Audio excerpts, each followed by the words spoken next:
मैं तो law and order बिगाड़ना नहीं चाहता, आप खुद ही कह दोगे कि हनुमान जी वो कहीं कर लिए होते हैं। नहीं तो मैं तो एक आह्वान करूं, एक सीटी बजाऊं, सीटी पीटी घूम कर दूं राजस्थान की सरकार को, साड़ी को हिलने दूं राजस्थान की सरकार को। 5 लाख लोग आ जाए, कहां से एसपी, कहां से आईजी, कौन से डीजी, सब देखे मैं राजस्थान के अंदर। यही तो काम कर रहा हूं और कर क्या रहा हूं।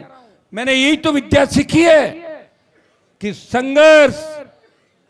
वसुंधरा जी का कितना बड़ा खौफ था, ये तो भजन लाल है, कुछ भी नहीं है।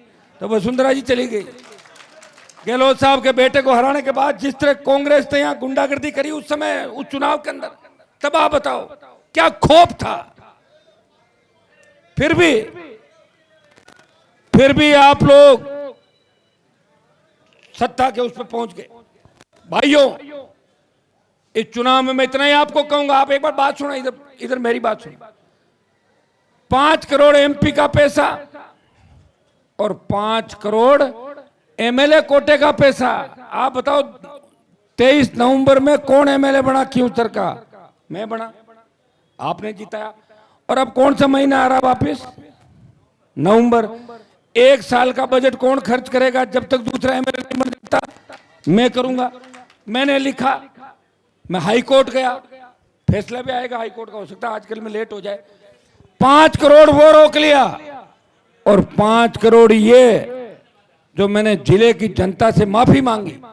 मैंने कहा वोट आप सबने दिए हैं, लेकिन चुनाव है खींवसर के अंदर, मैं बिजली में पैसा दूंगा, मैं लाइटें लगाऊंगा, हाई मास्क, मुझे पैसे की जरूरत है। लोगों ने कहा आप हनुमान जी खींवसर लगा दो, हमारे 4 साल का बजट। मैंने सारा पैसा खींवसर के अंदर निकाल दिया। और आप चिंता नहीं करें, आजकल में वो सारी चीज हम सोशल मीडिया पे और अखबार में वायरल करेंगे। ये पैसा, ये वित्तीय स्वीकृति, ये संख्या, उसके बाद आपको जब कागज आ जाए ना, और फिर कोई बीजेपी वाला आके पूछ ले कि थारे मैं काम कराऊं, आप कहना कि मेरे पास तो कागज आ गया, काम चाहे 13 तारीख बाद होगा या 13 से पहले होगा, मेरे पट्टा मिल गया। इस बात का ध्यान रखना। अब एक एक आदमी को तो जाके समझाने सरा कि मैंने तुम्हारा पैसा निकाल दिया, मैं तुम्हारे काम चालू कर रहा हूं, मैं आज आ रहा हूं, कल आ रहा हूं। कोई बीमारी का बहाना बना के भाग जाता है, कोई थानेदार किसी को डरा देता है, कोई ठेकेदार चला जाता। अब तांतवास के अंदर मैंने पैसे डाले, सरपंच साहब को कहा, मैंने कहा सरपंच साहब बताओ, तो उन्होंने कहा 3 लाख में नई ट्यूबवेल साइड में खोदेगी पंचायत। मैंने 3 लाख रुपए की एपे जारी कराई। रात को बीजेपी वाला गए कि गाड़ी 3 बार चढ़ाई करे, मैंने बाहर लेकर चालू कर के कटे साहब का पैसा कटे बताओ। तो पैसे को रोकड़े थोड़ी गए, तो कागजों में जाते पैसे सारे सारे। क्या भाई ले बताओ मन, अब बताओ कैसी तरह की बातें आप यही बरगलाना लोगों को। और लोग भी देखो कि साहब कहीं गड़बड़ तो नहीं हो जाए। अरे गड़बड़ अभी तक नहीं हुई, तभी तो मोदी, अमित शाह, भजन लाल, उपराष्ट्रपति सब पूरे इलाकों के अंदर आ गए। तमाम सब लोगों को यहाँ ले आए आपका एक एक सार सामान लेने के लिए। कौन मना कर रहा भजन लाल को बताओ मुझे? 10 महीने हो गए, खजवाना का जीएसएस बना के चालू कर देते। मैंने मना क्या किया? मैंने मना क्या क्या कि जीएसएस रोको। मैं चाह रहा था, जैसे ही मैंने डीसी की मीटिंग ली, और डीसी किसने बनाई? नरेंद्र मोदी ने। उसका चेयरमैन कौन है? एमपी। डीएमएफटी का 100 करोड़ रुपया कौन लाया खनिज का? मैं लाया।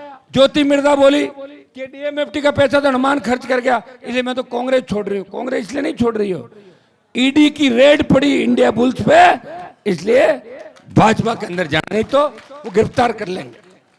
तो भाइयों, डीसी की मीटिंग करके मैंने कहा खजवाना, गोदारों की ढाणी और करनू 132 तुरंत किए जाए। और मैंने 2 दिन पहले कहा, मैंने कहा भजन लाल जी क्या मोदी को भी नहीं मानते? मान लिया ना।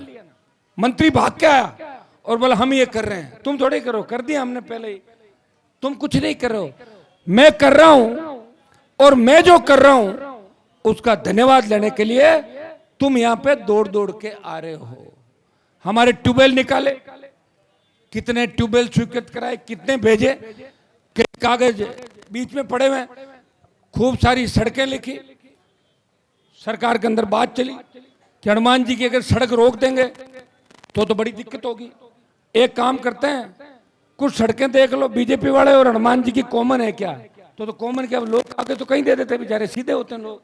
गांव में 10 ढाणी है, 8 जने मेरे पास आते हैं, एक बीजेपी में जाता है, एक कागज वहां पट गया था, उनके पास और कागज जाते हैं, लिख देते हैं।